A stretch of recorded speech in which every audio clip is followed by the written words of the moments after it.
insurance company sends you to the doctor. And the first doctor says you need surgery. And you say, okay, I want a second opinion. And then they send you to a second opinion. The second opinion says you don't want surgery.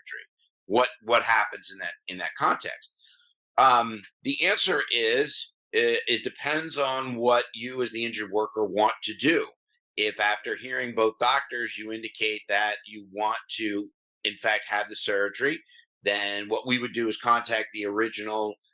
We would contact the insurance company and say, okay, our client, after hearing both doctors, does want the surgery.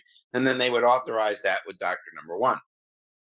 If the client indicated that they did not want to have the surgery, but wanted to follow through with what Dr. Two recommended, then Dr. Two could become the authorized doctor and we would go from there. So the question was, what happens if one says this and one says that?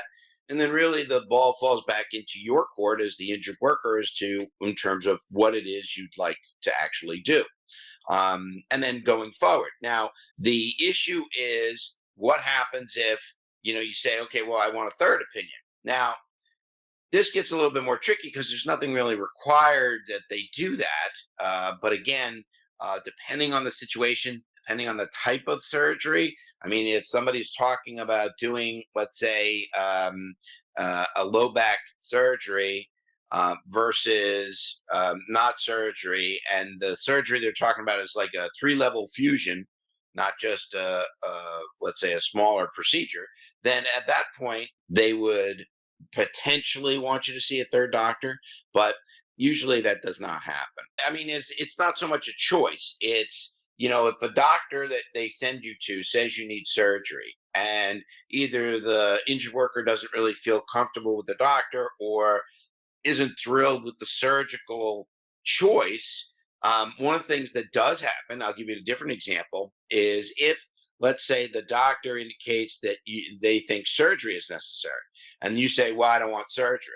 Sometimes what will happen is the workers' comp, and this is really where you really need somebody like myself, because what the insurance company potentially could do is say, oh, you don't want the treatment that we're recommending? No problem. Therefore, you now have reached your maximum medical improvement because you don't want the surgery.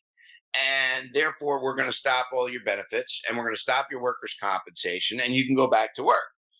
And when that happens, the first step in the process, for me anyways, is to at least pick up the phone or send an email to the attorney and say, listen, my client didn't say that they didn't want the surgery. They wanted a second opinion about the surgery.